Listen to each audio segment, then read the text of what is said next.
औज़ुबिल्लाहिमिनश्शैतानिर्रजीम बिस्मिल्लाहिर्रहमानिर्रहीम। अस्सलाम वालेकुम फ्रेंड्स, कैसे हो? ठीक ठाक, खैरियत है? दोस्तों, आज जिस टॉपिक के बारे में हम बात करेंगे वो है इन्वेस्टिगेशन, यानी तफ्तीश। तफ्तीश कैसे कहते हैं? What is investigation?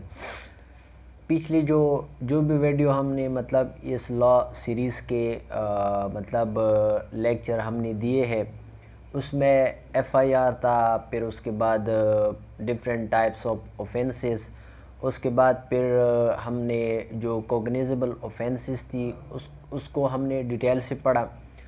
अब जब हम आते हैं कि एफआईआर भी दर्ज हुआ, जो क्रिमिनल प्रोसीजर है, उसमें जो सेकंड स्टेप जो आती है वो है इन्वेस्टिगेशन।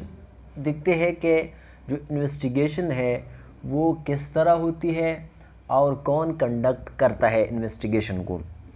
अब जो ये इन्वेस्टिगेशन है मतलब तफ्तीश, ये डील करता है सेक्शन 156 CRPC, सेक्शन 156 CRPC।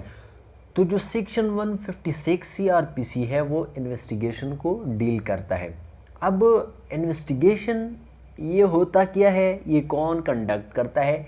ये इन्वेस्टिगेशन जो है इसका जो फर्स्ट जो मकसद जो है उसका ये मकसद होता है टू कलेक्ट द एविडेंस। तफ्तीश का मकसद जो है वो ये होता है कि जो मतलब कोई कॉग्निजेबल ऑफेंस हुआ है उसकी जो एविडेंस वगैरह है उसको कलेक्ट करना। अब क्या होता है कि सपोज़ एक पुलिस स्टेशन है, वहाँ पे कोई आता है, एफआईआर दर्ज करवाता है। उसके बाद पुलिस क्या करता है? पुलिस फर्स्ट ऑफ ऑल उस जो एक्यूज़ है, जो मुलजिम है, उसको अरेस्ट करती है। उसको क्यों अरेस्ट करती है? उसको अरेस्ट किस लिए करती है? तफ्तीश के लिए, ताकि उनसे तफ्तीश करें, उनसे पूछ गछ करें कि आखिर हुआ क्या है। तो क्या होता है, जो प्रोसीडिंग है इन्वेस्टिगेशन की, जो प्रोसीडिंग है मतलब तरीक़ाकार है, वो इस तरह होता है कि जो पुलिस वाले होते हैं वो फ़ौरन क्या करते हैं, जहाँ पे ये मतलब ऑफेंस कमिट हुआ है उस जगह पे जाके उसकी मतलब वहाँ पे एक उस इलाके का एक नक्शा लेते हैं। वहाँ पे मतलब वो अगर कोई रिकवरी वगैरह हो, मतलब सपोज़ कोई वेपन्स वगैरह, कोई ब्लड, इस तरह कुछ वगैरह जो भी हो, कोई और चीज़ हो जहाँ मतलब जो एज़ा एविडेंस के तौर पर वो आगे पेश कर सकते हैं, उसको वो क्या करते हैं, उसको रिकवर करते हैं। उसके बाद कोई अगर वो वहाँ पे कोई मतलब शाहिदीन हो, मतलब आई विटनेस हो, उसकी स्टेटमेंट रिकॉर्ड करना। उसके अलावा क्या करते हैं, अगर कोई मेडिकल वगैरह रिपोर्ट की ज़रूरत हो, लाइक पोस्टमार्टम या कोई और डीएनए टेस्ट वगैरह, तो वो करते हैं। मतलब वो फॉरेंसिक जो लेबॉर्ट्री होती है वहाँ पे उसको भेज देते हैं, जो डीएनए वगैरह टेस्ट की अगर ज़रूरत हो, लाइक जिस तरह रेप वगैरह केसेस होती है, तो उसमें क्या होता है कि वहाँ पे वो डीएनए की टेस्ट करते हैं, वो मैच करवा देते हैं, वो मैच करवाने की कोशिश करते हैं कि आया ये जो मतलब खातून है, ये जो औरत है, अगर ये मतलब जो कुछ कह रही है क्या ये सच है, तो उसके लिए फिर क्या करते हैं, डीएनए टेस्ट करवाते हैं। तो ये सारा चीज़ मतलब जितना भी ये सब कुछ है इसको हम इन्वेस्टिगेशन कहते हैं। इसको हम क्या कहते हैं? इन्वेस्टिगेशन।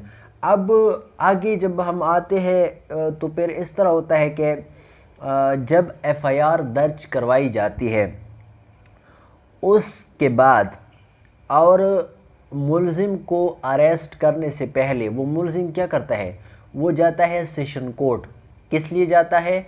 वहाँ से वो कोशिश करता है, वो ये कहता है कि जो एफआईआर दर्ज करवाई गई है ये बिल्कुल गलत बयानी पर मबनी है, ये मुझ पर झूठा एफआईआर दर्ज करवाया गया है, तो लिहाजा मुझे प्री अरेस्ट बेल या बिफोर अरेस्ट बेल भी उसे कहते हैं, वो मुझे दिया जाए।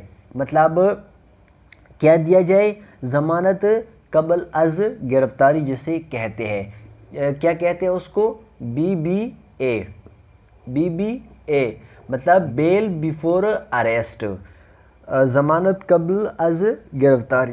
वो ये कौन दे सकता है? ये पावर जो है ये सिर्फ और सिर्फ सेशन कोर्ट के पास है। ये किसके पास है? ये सेशन कोर्ट के पास है। अब क्या होता है कि जब वो एक्यूज़ जो है वो बेल बिफोर अरेस्ट के लिए अप्लाई करता है, तो उसी दौरान क्या होता है कि पुलिस वाले कहते हैं सेशन कोर्ट को, मतलब इसको ज़मानत आप न दीजिए, क्योंकि इसकी रिमांड हमें चाहिए, क्योंकि इस शख्स से हमने पूछगछ करनी है। तो वहाँ पे क्या होता है कि जो अदालत होती है वो पुलिस वाले को कहते हैं कि आप एक रिपोर्ट पेश करें। जब वो रिपोर्ट पेश करते हैं तो फिर उस शख्स को पुलिस को वो रिमांड पे देते हैं।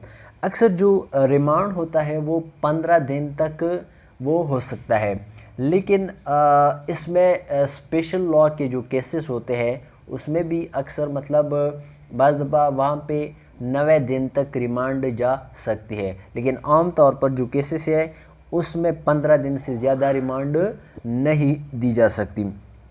और ये जो रिमांड है इसको कहते हैं फ़िज़िकल रिमांड, जिस्मानी रिमांड। इस रिमांड का ये मतलब हरगिज़ बिल्कुल भी नहीं है, क्योंकि अक्सर लोग ये मिस अंडरस्टैंड हैं लोगों में कि जो फ़िज़िकल रिमांड है इसका मतलब ये है कि बंदे की मार पीट करना, उसको मार देना, लेकिन ये बिल्कुल गलत है। इसका मतलब सिर्फ यही है कि पूछगछ करना। इस फ़िज़िकल रिमांड का मतलब सिर्फ यही है। बाकी जो 15 दिन का जो रिमांड है वो भी सिर्फ और सिर्फ इस तरह नहीं कि डायरेक्टली 15 दिन वो दिया जाता है, वो कुछ दिनों के वक्फे से वो दिया जाता है। सपोज़ 1 दिन का, 2 दिन का, 3 दिन का, इसी तरह वक्फे से वो रिमांड सेशन कोर्ट से दिया जाता है। और फिर जो सेशन कोर्ट है वो पुलिस को ये भी ऑर्डर करेगी कि मतलब सपोज़ 1 दिन का रिमांड दिया, तो फिर अगर दोबारा वो रिमांड चाहिए तो उसी दिन का रिपोर्ट पुलिस को पेश करना होगा। ये पुलिस बाउंड है। तो ये हुई इन्वेस्टिगेशन। जब ये इन्वेस्टिगेशन मुकम्मल हो जाए तो फिर पुलिस क्या करती है? एक चालान सबमिट करती है अदालत में। मतलब ये एक पूरा रिपोर्ट, मुकम्मल रिपोर्ट वो क्या करती है? अदालत में वो जमा करवा देती है। इस चालान का मतलब ये है कि अब इस बंदी की ज़रूरत हमें नहीं है, क्योंकि जो भी इंफॉर्मेशन थी, जो एविडेंस वगैरह सब कुछ हमने इकट्ठा कर लिया। अब उसके बाद होता क्या है? उसके बाद फिर आगे प्रोसीजर है, उसको फिर हम ट्रायल कहते हैं। लेकिन इंशाल्लाह इसके बाद हम ट्रायल की भी एक वीडियो बनाएंगे, क्योंकि ये हम FIR से शुरू होके इंशाल्लाह वो ट्रायल तक लेके आपको जाएंगे। अब ये जो इन्वेस्टिगेशन होता है ये इसके लिए एक ऑफिसर अपॉइंट होता है।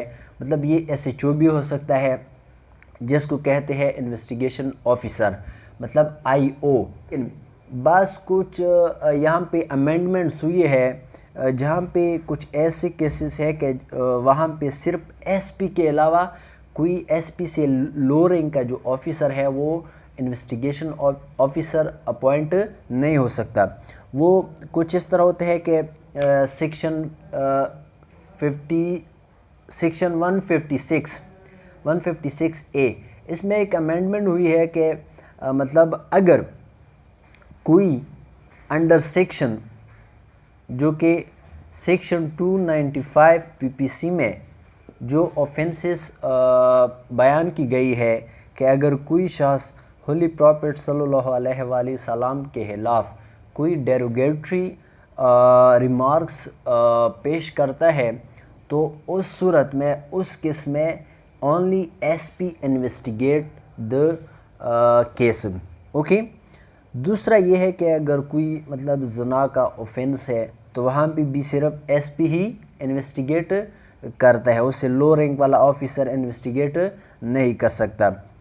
तो ये मुख्तलिफ़ किस्म के मतलब कुछ अमेंडमेंट थे जो मैंने आपको बताया कि सिर्फ एसपी ही वो कर सकते हैं। तो उम्मीद करता हूँ दोस्तों आपको ये वीडियो समझ आई होगी।